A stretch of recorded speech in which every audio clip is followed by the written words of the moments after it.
Hi there, this is Ranjit and I have this Samsung Galaxy S4 and just last week it got updated to the Android version 4.4.2, that is KitKat, and quite a few of you have asked me what are the performance changes, etc. Again, this is a video not about the KitKat update. If you want to check out how to update your phone to the KitKat, I've also made another video, check out that. In this we look at some of the changes. The first change that you'll see is, if you see these icons, now all of these icons are in white color and it's kind of transparent. So that's one change. And if we look at the Android version, it's obviously 4.4.2. And again, to the multi-window, Samsung has made some changes. Again, make sure that you have enabled this multi-window over here. And you can access it by hitting this back key. And now you can create pairs. For example, I've created this video plus Chrome. So let's say you have, for example, the multi-window works as expected, but now you can create something like this. Let's say you have your two favorite apps. By just clicking that, now those two apps will work fine. One thing I did notice sometimes is that with this multi-window on Chrome, I was getting a little bit of lag. It happens sometimes. One thing I noticed about this update is, for the most part, I would say it's lag free, but I did notice lag quite a bit of times. For example, you see that stuttering. So if you were expecting that the Android lag that we sometimes see on the Samsung Galaxy S4 is gone, I'm sad to say that that's not true. I do see a lag a bit sometimes here and there. Again, do note that I'm using the Exynos octa-core version. So if you're using the Snapdragon version, your performance might vary. Apart from that, in the UI, I did not see a lot of changes. Again, you can see there is some lag that is present on the device. Some of you have asked me, and it was strange that some of people said that the SD card does not work. I've added a 16 GB micro SD card, and actually everything works. To show you that, let me show you. Let's go to settings again, and here if we go to application manager, let it load the apps. For example, I have moved the Angry Birds app to the SD card. As you can see, SD card 49 MB is there, and I'll show you that. Let's move one more app. For example, let's see if we have Subway Surfer. I had it somewhere here. Yeah, let's see if we can move this, and let's try to move the Subway Surfer application to the SD card, and I hit this.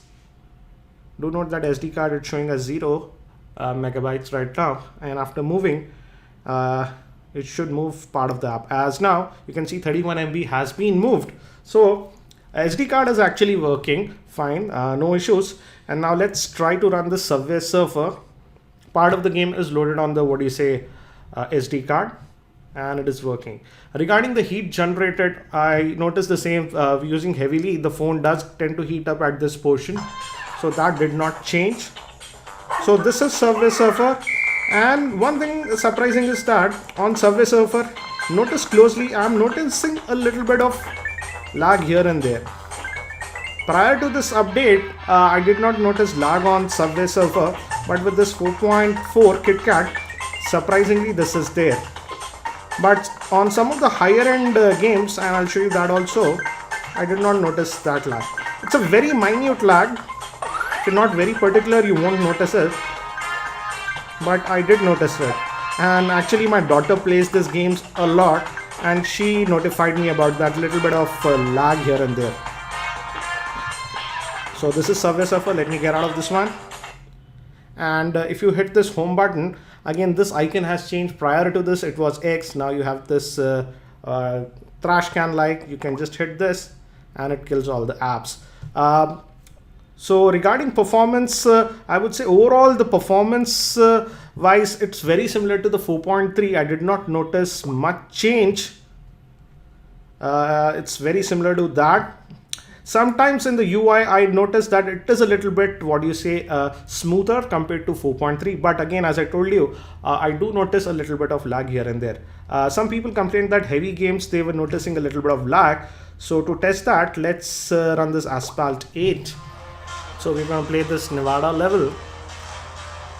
And regarding battery life also, I did not notice much, actually a lot of change. I'll show you that also a bit later. using on-screen controls, the graphics settings have been set to high, the max, and as you can see, it's running actually this game without any issues. I'm able to do drifts, etc. No issues.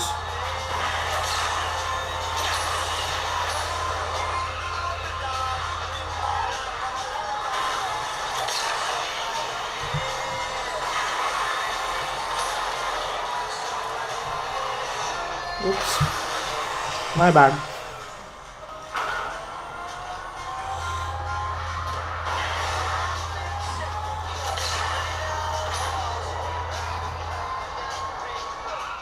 As you can see, it's running this game fine.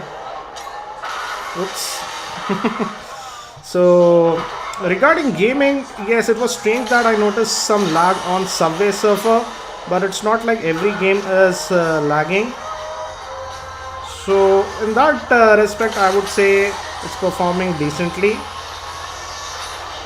So let me get off this one and let me also show you the battery performance. Again, I'm not actively using this phone as my primary phone, so I'm not very sure about the battery life, but let me show you my battery stats. I just charged the phone about 5 minutes prior to making this video because it was very low, but let me show you the battery stats. As you can see, it was on for about 2 days and 1 hour, just about for 10 minutes. I just charged it here.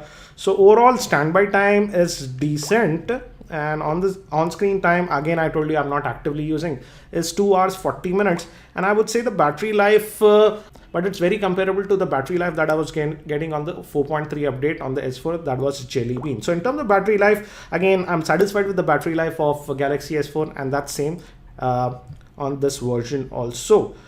So yes, we see some minor UI changes and big improvement to, I would say, this multi-window. But apart from that, I would say if you're expecting huge improvements regarding the performance of the Galaxy S4 after the KitKat update, I did not feel that was the case. So do let me know if you have got this KitKat update on your Galaxy S4 and what changes you have felt in the comment section. Thank you for watching. This is Ranjit, and I hope to see you in my next video.